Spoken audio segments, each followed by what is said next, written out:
Good morning.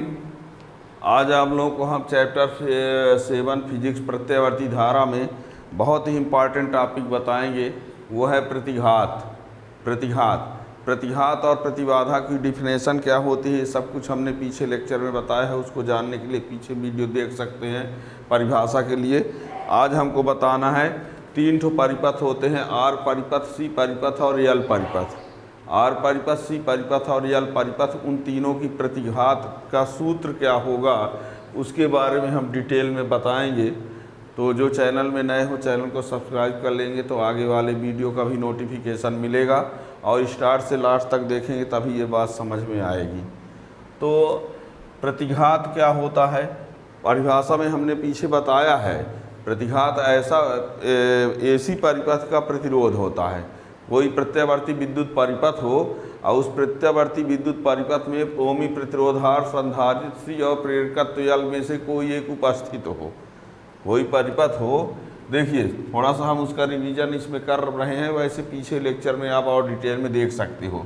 ये होता है ओमी प्रतिरोध आर, ये होता है प्रेरकत्व संधारित्र सी, ये होता है प्रेरकत्व यल। ये क्या है, ओमी प्रतिरोध आर, ये है संधारित्र सी, ये है प्रेरकत्व यल। कोई प्रत्यावर्ती विद्युत परिपथ बनाया जाए और उस विद्युत परिपथ में इन तीनों में से कोई एक रहे, इन तीनों में से कोई एक, चाहे आर रहे, चाहे सी रहे, चाहे यल रहे, तो उस परिपथ का जो प्रभावी प्रतिरोध होगा उसी को बोलते हैं प्रतिघात। क्या कहा हमने, यदि किसी प्रत्यावर्ती विद्युत परिपथ में इन तीनों में से कोई एक उपस्थित रहेगा तो उस परिपथ का जो प्रभावी प्रतिरोध होगा उसको क्या कहा जाएगा, प्रतिघात कहा जाएगा। तो एक ठो आर वाला हो सकता है, सी वाला हो सकता है, यल वाला। तो तीनों को हम एक साथ बताते हैं, देखिएगा कैसे। प्रतिघात लाने का स्टेप बता दें।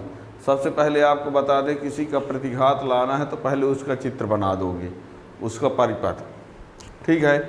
इसके बाद प्रत्यावर्ती वोल्टेज का समीकरण लेके चलेंगे। प्रत्यावर्ती वोल्टेज का समीकरण लेके चलेंगे कि प्रत्यावर्ती वोल्टेज का समीकरण क्या होता है, ठीक है ना। अब प्रत्यावर्ती वोल्टेज का समीकरण लेके चलेंगे, फिर धारा का समीकरण प्राप्त करेंगे। क्या कहा हमने, चित्र बनाओगे। नंबर 1 वोल्टेज का समीकरण लेके चलोगे, V बराबर V0 sin ओमेगा t समान। नंबर 2 तीसरा नंबर क्या करोगे, धारा का समीकरण प्राप्त करोगे। धारा का समीकरण जब प्राप्त करोगे तो धारा का समीकरण साइन के में होना चाहिए, साइन के पदों में। किसके पदों में, साइन के। मान लीजिए काश के पदों में है तो उसको साइन में बदलोगे। फिर धारा का समीकरण लाते समय एक पद ऐसा आएगा जिसको I0 कहेंगे, मतलब धारा का आयाम मान, और जिसको I0 मानेंगे उसकी तुलना ओम के नियम से कर देंगे तो जो प्रतिरोध R का मान आएगा वही हो जाएगा प्रतिघात। 5 स्टेप फॉलो करना है। पहला चित्र बनाओगे, दूसरा वोल्टेज का समीकरण V बराबर V0 sin ओमेगा t लेके चलना है, तीसरा धारा का समीकरण प्राप्त करना है। धारा का समीकरण यदि काश में आएगा तो उसको साइन में बदलना है। साइन के पहले जो गुणांक होगा, साइन के पहले जो गुणांक होगा उसको I0 मानना पड़ेगा, और जिसको I0 माने रहेंगे उस समीकरण को ओम के नियम से तुलना करेंगे, और ओम के नियम से तुलना करने पर जो R का मान आएगा वही हो जाएगा प्रतिघात, ठीक है। तो 1 बाई 1 हमको बताना है। पहले आर परिपथ का प्रतिघात बताएंगे, फिर सी परिपथ का प्रतिघात बताएंगे, फिर एल परिपथ का प्रतिघात बताएंगे। तीनों को बारी बारी से समझना है, ठीक है। तो पहले हम आर परिपथ की बात करेंगे, फिर एल परिपथ और सी परिपथ का एक साथ है बल्कि तुलनात्मक बता देंगे, ठीक है ना। तो देखिए आर परिपथ का प्रतिघात, आर परिपथ का प्रतिघात एक तो समझ लेंगे तो बहुत आसान रहेगा। आर परिपथ का प्रतिघात, पहले ये चित्र बना दिया हमने। जो पहला स्टेप हमने कहा था कि आर परिपथ, तो यानी आर परिपथ का चित्र, ये प्रत्यावर्ती वोल्टेज स्रोत AC है, ठीक है ना। यहाँ लिखेंगे, मान लिया ओमी प्रतिरोध है R के सिरों के बीच प्रत्यावर्ती वोल्टेज स्रोत, प्रत्यावर्ती वोल्टेज स्रोत AC जोड़ा गया है। ठीक है, मान लिया ओमिक प्रतिरोध R के सिरों के बीच प्रत्यावर्ती वोल्टेज स्रोत AC जोड़ा गया है। किसी समय t पर प्रत्यावर्ती वोल्टेज का समीकरण V बराबर V0 साइन ओमेगा t है। दो स्टेप तो पूरा हो गया, परिपथ बना दिया, वोल्टेज का समीकरण लिया। यदि उसी समय परिपथ में प्रवाहित धारा I है तो I बराबर V बटे R। तो I बराबर V के जगह ये लिख दें V0 साइन ओमेगा t अब बटे R। हमने कहा साइन ओमेगा, साइन के पहले जो होगा उसको I0 कह दो, I0 साइन ओमेगा t। ये समीकरण नंबर 2। हमने I0 किसको कहा है, जहाँ I0 बराबर V0 बटे R। समीकरण नंबर 3, यह है धारा का आयाम मान, धारा का आयाम मान। ठीक है, धारा का आयाम मान। I बराबर V बटे R, I बराबर V के जगह V0 साइन ओमेगा t बटे R। V0 बटे R को हमने कह दिया I0। अब जिसको I0 माने हैं उसकी तुलना ओम के नियम से कर दें। इसकी तुलना हम क्या कर दें, ओम के नियम से। समीकरण 3 की तुलना ओम के नियम से करने पर, ओम के नियम, ओम का नियम यानी I बराबर V बटे R।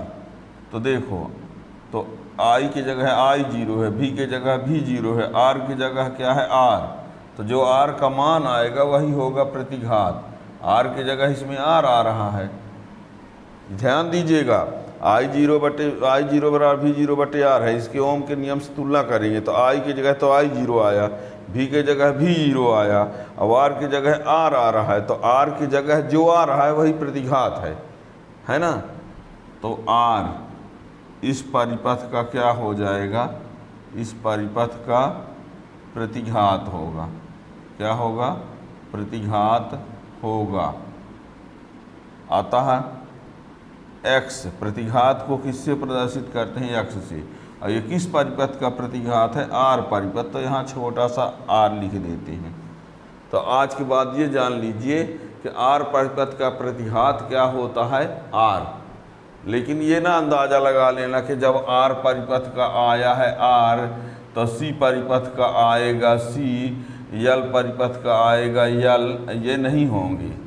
ये R परिपथ का प्रतिघात जरूर R आ रहा है, पर C परिपथ का प्रतिघात XC बराबर C नहीं होगा, L परिपथ का प्रतिघात XL बराबर L नहीं होगा। तो होगा क्या, अभी हम सिद्ध करके दिखाते हैं। ठीक है, पर R परिपथ का प्रतिघात X R बराबर कितना आया है, R ही आया है। ठीक है ना। तो ये देखिए, अब ये हमने प्रत्यावर्ती वोल्टेज का समीकरण क्या लिया है, V बराबर V0 साइन ओमेगा t। धारा का समीकरण क्या प्राप्त हुआ है, I बराबर I0 साइन ओमेगा t। आप ये देख रहे हो कि यहाँ पर ओमेगा t है, यहाँ भी क्या है, ओमेगा t। यहाँ ओमेगा t है, यहाँ भी ओमेगा t है। इसका मीन्स हुआ कि धारा और वोल्टेज क्या है, समान कला में है। धारा और वोल्टेज क्या है, समान कला। समान कला अग्रगामी पश्चगामी, इसके डिटेल जानकारी के लिए पीछे का वीडियो आप देख सकते हैं। उसमें एक वीडियो में समान कला अग्रगामी पश्चगामी क्या है उसका डिटेल में बताया गया है ना। फिलहाल आप यहाँ जान लो कि यहाँ का कोण ओमेगा टी और यहाँ का कोण भी ओमेगा टी है, तो इसलिए दोनों क्या कहलाएंगे, समान कला में। ठीक है ना। तो आगे थोड़ा लिख दीजिए। समीकरण 1 और 2 से स्पष्ट है कि समीकरण 1 व 2 से स्पष्ट है कि आर परिपथ में प्रत्यावर्ती वोल्टेज और प्रत्यावर्ती धारा समान कला में होते हैं, अतः कलांतर फाई बराबर omega T minus omega T यानी 0। दोनों के कोण का अंतर कितना है? 0 है ना। यदि हम ये कहें कि ये आई है और ये भी है तो दोनों के बीच कोण कितना बनना चाहिए? 0। तो एक लाइने में होंगे। यही आई है, यही क्या है? भी है। आर परिपथ का भी है तो भी आर लिखे देते हैं। तो आई और भी के बीच कोण क्या बना? 0। ठीक है ना। कुल मिला के आपने ये जाना कि आर परिपथ में एक्स आर बराबर आर होता है, फाई बराबर 0 होता है और भी आर और आई क्या होते हैं? समान कला में। 3 बातें। आर परिपथ में एक्स आर बराबर आर, फाई बराबर 0 और भी आर और आई क्या होते हैं? समान कला में। भी आर का मतलब है आर का वोल्टेज। सीधे सीधे ये जान लो कि आर परिपथ में वोल्टेज और आई समान कला में होते हैं। आर परिपथ में वोल्टेज और धारा समान कला में। अब आर परिपथ का वोल्टेज है तो हमने क्या लिख दिया? भी आर लिख दिया है। ठीक है ना। तो ये रहा आर परिपथ का प्रतिघात। प्रतिघात लाने के लिए हमें क्या स्टेप बताया है? सबसे पहले क्या करना है? परिपथ बना देना है। परिपथ बनाने के बाद वोल्टेज का समीकरण लेके चलो, किसी तरह से धारा का समीकरण प्राप्त करो और जब धारा का समीकरण प्राप्त करोगे तो वो साइन में होना चाहिए। साइन में यदि है तो ठीक है, नहीं तो उसको साइन में बदलोगे। साइन का जो गुणांक होगा उसको I0 कहोगे। I0 जो आएगा उसको धारा का आयाम मान होगा, उसकी तुलना ओम के नियम से करेंगे। ओम के नियम से तुलना करने पर जो आर का मान आएगा वही होगा प्रतिघात। और समीकरण वोल्टेज का देखो और समीकरण धारा का देखो और दोनों को देखने से पता चल जाएगा कि अग्रगामी है कि पश्चगामी है कि समान कला। ठीक है ना। तो ये रहा आर परिपथ का। अब हम सी परिपथ और एल परिपथ का तुलनात्मक में बताएंगे एक साथ, देखना कैसे। स्टेप यही है सब।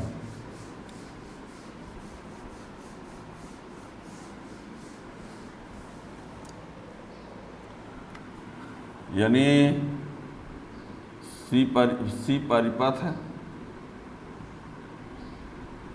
और एल परिपथ का प्रतिघात, ठीक है, एक साथ है। तो यहाँ लीजिए, यहाँ पर पूरा इसमें करना है। यहाँ पर इधर हम सी परिपथ ले लेते हैं, एक साइड में सी परिपथ, एक साइड में एल, सी वाला इधर एल। तो सबसे पहले हमने क्या कहा? चित्र बनाना है। सबसे पहले क्या करना है? चित्र बनाना है। तो उसमें देखो ये रहा सी परिपथ, ठीक है, ये है सी परिपथ AC, और ये रहा इसमें एल परिपथ। क्या है ये? एल परिपथ। ठीक है। अब इसमें हम वोल्टेज का समीकरण V बराबर V0 साइन ओमेगा टी लेके चलते हैं। इसमें भी वोल्टेज का समीकरण V बराबर V0 साइन ओमेगा टी लेके चलते हैं। ठीक है। इसमें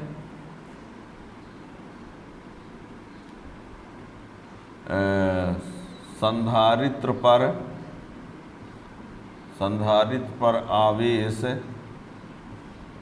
Q है तो Q बराबर क्या होगा? CV। Q बराबर CV, तो Q बराबर CV0 साइन ओमेगा टी। तो I बराबर dQ अपान dt, तो I बराबर d अपान dt और यहाँ CV0 साइन ओमेगा टी। ठीक है। संधारित्र पर आवेश Q है, यह हमने वोल्टेज का समीकरण लेके चला, V बराबर V0 साइन ओमेगा टी। संधारित्र पर आवेश Q है तो Q बराबर CV, V का मान क्या रख दिया? V0 sine omega T. I बराबर dQ अपान dt, धारा बराबर ये सूत्र होता है। I बराबर ये ऐसे इसमें भी यदि धारा I है तो V बराबर LdI/dt। इसमें LdI/dt कैसे होगा? ये एक नियम होता है, E बराबर होता है -d∅/dt, E बराबर -dLi/dt। इसमें E बराबर -L बाहर कर दिए di/dt, E के जगह पर विभवांतर लिख दिए। अब परिमाण लेंगे तो ये हो जाएगा, केवल परिमाण के हिसाब से लिखेंगे, परिमाण के हिसाब से लिखा जाएगा तो माइनस ना लिखेंगे, ठीक है। तो ये हो गया।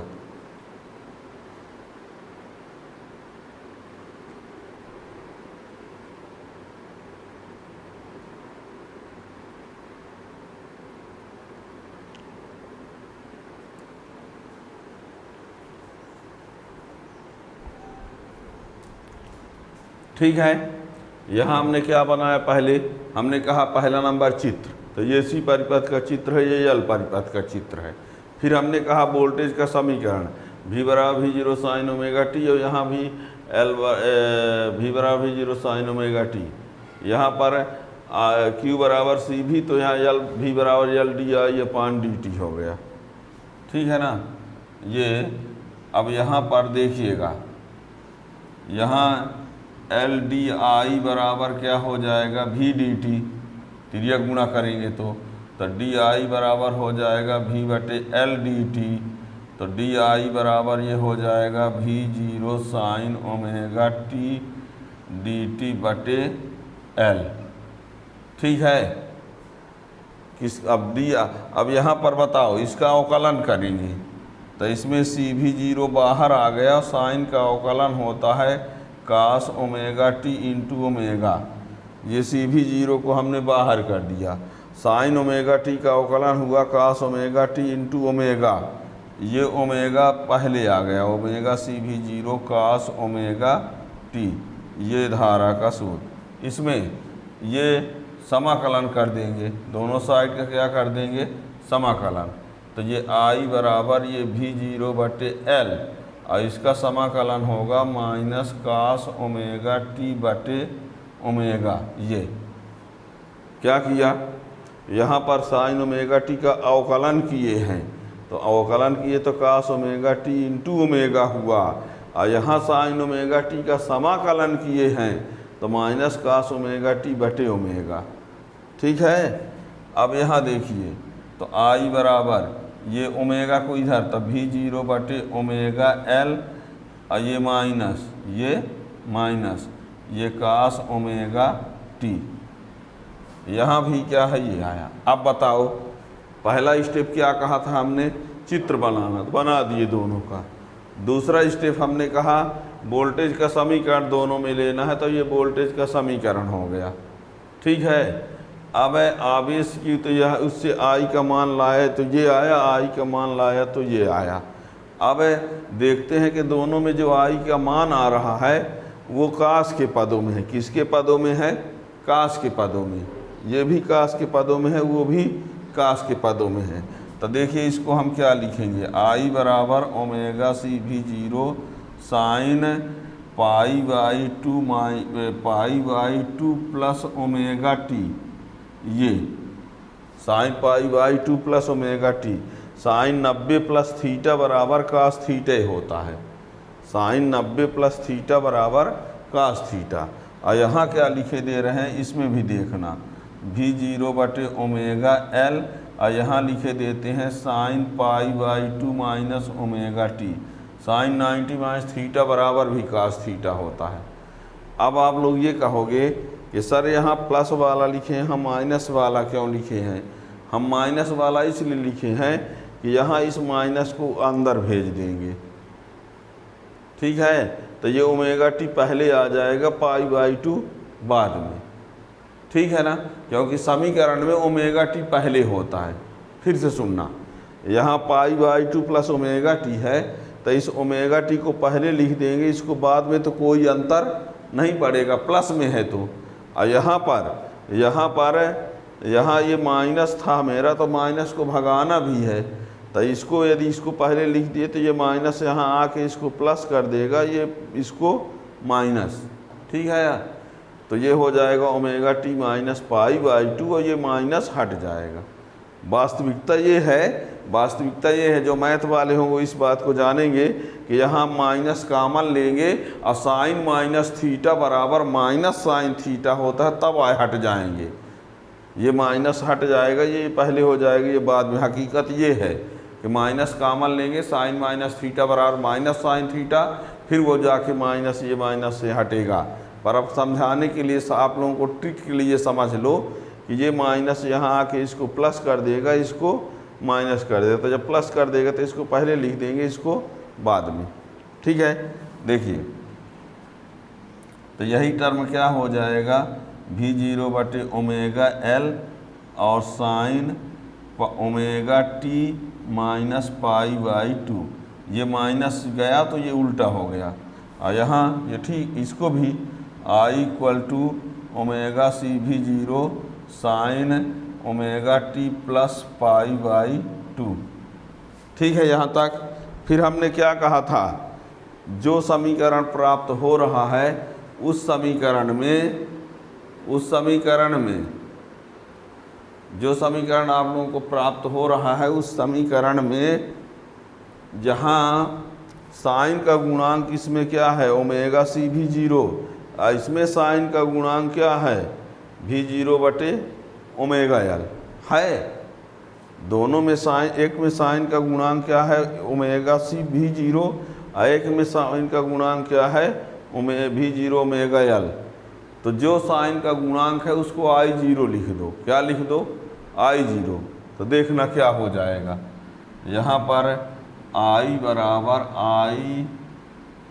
I0 sign omega T minus pi by 2 ये हुआ।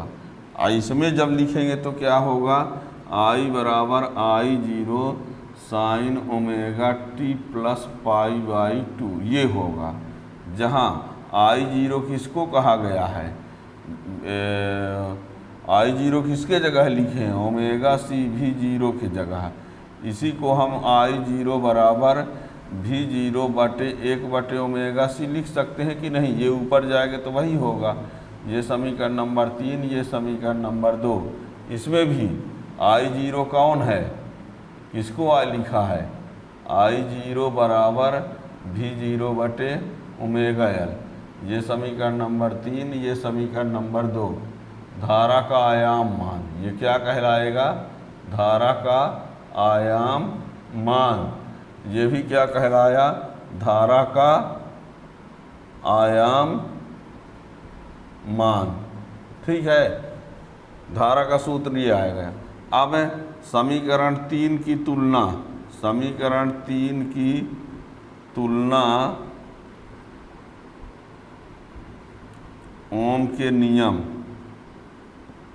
V बराबर I बराबर V बटे R से करने पर बताओ, तुलना करेंगे तो I की जगह I0 है, V के जगह V0 है, R के जगह क्या है, 1 बटे ओमेगा सी है। I के जगह I0, V के जगह V0, R के जगह 1 बटे ओमेगा सी। तो 1 बटे ओमेगा सी इस परिपथ का प्रतिघात है, इस परिपथ का प्रतिघात होगा। प्रतिघात को किससे प्रदर्शित करते हैं, x से। अस्सी परिपथ है तो 1/ओमेगा सी हो गया। ठीक है, इसी को चाहे तो xc बराबर 1/2 पाई न्यू सी लिख सकते हैं। न्यू बराबर होता है 2 पाई, ओमेगा बराबर होता है 2 पाई न्यू। ये यहाँ आते हैं, इसमें भी समीकरण 3 की तुलना, समीकरण 3 की तुलना ओम के नियम, ओम के नियम I बराबर V बटे R से करें तो I की जगह I0, V की जगह V0, R की जगह क्या है तो ओमेगा एल।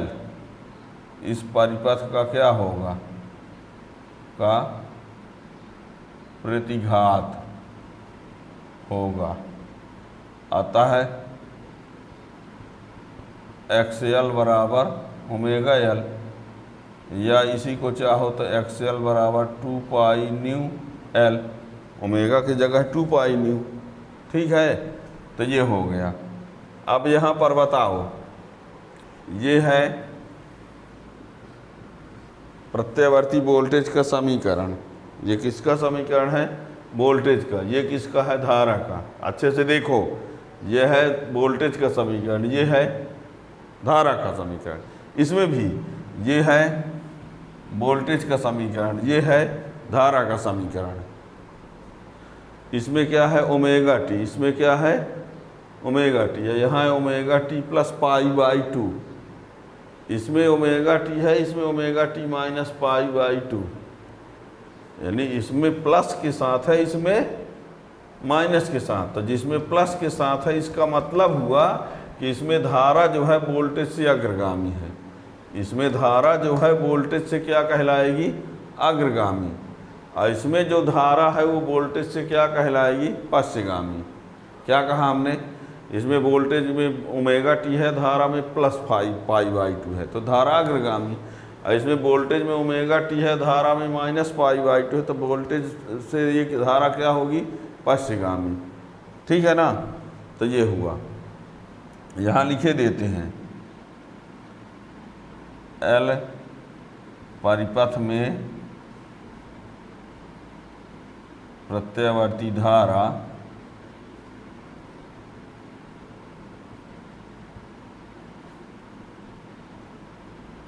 वोल्टेज से पाई बाई 2 कोण पर पश्चगामी होती है। अतः कलांतर फाई बराबर पाई बाई 2, कितने कोण से, पाई बाई 2 से। दोनों कोणों का अंतर कितना है, पाई बाई 2। और इसमें क्या लिखोगे, सी परिपथ में प्रत्यावर्ती धारा वोल्टेज से पाई बाई 2 कोण पर अग्रगामी होती है। अतः फाई बराबर पाई बाई 2। ये ठीक है ना। अब यहाँ पर ये आपने देखा कि इसमें भी कलांतर पाई बाई 2 का है, पर धारा पश्चगामी है। इसमें भी कलांतर पाई बाई 2 का है, पर धारा अग्रगामी है। ठीक है ना, इतनी बात समझ में आ गई होगी। तो आप कुल मिला के आपने ये देखा। अब देखिए, इसमें यदि हम ये कहें कि धारा और वोल्टेज के बीच का कोण, तो पाई बाई 2 बनाना है। धारा और वोल्टेज के बीच का कोण क्या लेना है, पाई बाई 2।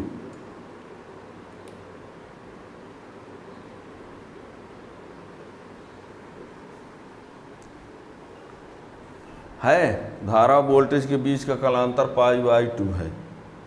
यानी इसमें यदि हम चाहें तो ये इसमें धारा अग्रगामी होती है ना, तो वोल्टेज पश्चगामी।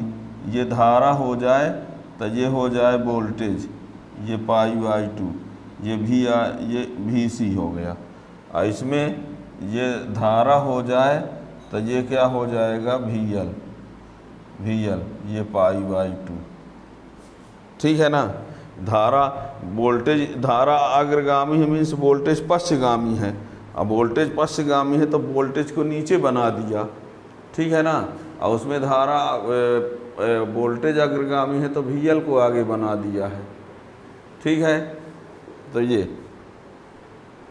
इसमें क्या है, ये VL आगे है, ये VL लिखा है हमने। VL मतलब V का वोल्टेज, L परिपथ का वोल्टेज, ये VL लिखा है। ठीक है ना। अब ये आप लोगों को बता दें थोड़ा सा,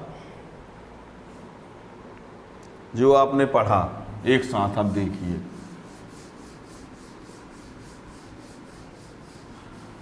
अब तक में तीनों को पढ़ने के बाद, तीनों को पढ़ने के बाद अब यदि हम बात करें किसकी, आर परिपथ की, सी परिपथ की और एल परिपथ की, तो आपने ये देखा कि इसमें एक्स आर बराबर क्या है आर, और इसमें एक्स सी बराबर है 1/ओमेगा सी, या कि एक्स सी बराबर है 1/2 पाई न्यू सी, और इसमें एक्स एल बराबर ओमेगा एल या एक्स एल बराबर 2 पाई न्यू एल। ठीक है। दिष्ट धारा के लिए, दिष्ट धारा के लिए, दिष्ट धारा के लिए लिखेंगे तो यहाँ एक्स आर बराबर आर ए रहेगा, और इसमें एक्स सी बराबर इन्फिनिटी हो जाएगा, और इसमें एक्स एल बराबर 0। क्यों? दिष्ट धारा के लिए न्यू क्या होता है? 0 होता है। दिष्ट धारा के लिए आवृत्ति 0 होती है। दिष्ट धारा के लिए न्यू का मान क्या होता है? 0। तो जब यहाँ 0 रखेंगे तो 1/0 बराबर इन्फिनिटी, और यहाँ 0 रखेंगे तो पूरा 0 हो जाएगा। बात को समझना। कह दिया जाए कि दिष्ट धारा के लिए प्रतिघात, दिष्ट धारा के लिए सी का प्रतिघात कितना होता है? अनंत। दिष्ट धारा के लिए एल का प्रतिघात कितना होता है? 0। और दिष्ट धारा के लिए आर का प्रतिघात कितना होता है? उतना। हम कहना ये चाहते हैं कि जो ओमी प्रतिरोध है वो जो दिष्ट धारा के लिए करता है वही प्रत्यावर्ती धारा के लिए करता है। लेकिन ये लोग जो है ना तो पक्षपात करते हैं एसी के लिए एक्स सी बराबर इतना होता है, डीसी के लिए इतना होता है। ये तो संधारित दिष्ट धारा को जाने नहीं देता है, संधारित दिष्ट धारा को जाने ही नहीं देता। क्यों नहीं जाने देता? क्योंकि दिष्ट धारा के लिए संधारित का प्रतिरोध कितना हो जाता है? अनंत, है ना। एक प्रश्न बनता है कभी कभी, संधारित दिष्ट धारा को रोक देता है, क्यों? तो बता देना कि दिष्ट धारा के लिए संधारित्र का जो प्रतिरोध या प्रतिघात होता है अनंत होता है, इसलिए वो नहीं जाने देता। और ये नहीं रोकता है क्योंकि 0 होता है इसका प्रतिघात। ठीक है ना। तो ये आपने देखा। और क्या देखा आपने कि भी आर आई जो हैं कैसे होते हैं? समान कला में। समान कला में भी आर आई कैसे होते हैं? समान कला में। इसमें भी सी पीछे होता है आई से, इसका मतलब है पश्चगामी। इसका मतलब किससे है? पश्चगामी। ये ना कहे देना अग्रगामी होता, हम भी सी को पश्चगामी बोल रहे हैं। और इसमें भी एल आई से बड़ा, अब बड़ा नहीं, ये अग्रगामी के लिए हमने लगाया है। आप लोगों को बताए भी दे रहे हैं। ये जो हमने बड़ा का चिन्ह लगाया है उसका हमारा कहने का मतलब अग्रगामी से है, और यहाँ जो भी छोटा का चिन्ह लगाया है उसका हमारा मतलब है किससे? पश्चगामी से। अभी से बताए देते हैं, बाद में न कहना कि सर छोटा बड़ा क्यों लिखे। हमारे कहने का मतलब क्या है? यहाँ पर छोटा का मतलब पश्चगामी से हम कह रहे हैं, और बड़े का मतलब अग्रगामी से। हकीकत ये है नहीं, पर जो हमने ये साइन बनाया है वो अग्रगामी के लिए बनाया है और ये पश्चगामी के लिए बनाया है। ये हमारी बात है। ठीक है ना। तो ये हो गया। अब इसमें जब बनाए थे तो ये आई, ये लाइन और यही लाइन भी आर था, और इसमें ये आई होगा और भी सी जो होगा वो कहाँ होगा? पश्चगामी। और इसमें ये आई होगा और ये भी एल। ठीक है। ये π/2, ये भी π/2। इसमें एंगल 0 बनेगा। ठीक है ना। तो ये आपने पढ़ा, ये हेडलाइंस है आज का। ठीक। यदि हम इन तीनों को एक साथ दिखाना चाहें, तीनों को एक साथ, ये रहा आई, ये रहा भी आर, ये एंगल कितना है? π/2। ये एंगल कितना है? π/2। ये एंगल कितना है? पाई। ये है भी एल, ये है भी सी। ठीक है ना। ये तो इस प्रकार से ये आपको समझ में आ गया होगा। स्टार्ट से लास्ट तक ये देखे ही होंगे तो, और बीच बीच में यदि आप क्लिक करते रहेंगे तो कुछ समझ में नहीं आएगा। ये पढ़ाई का है, पढ़ने वाले ही इसको समझ सकते हैं, टाइम पास वाले नहीं।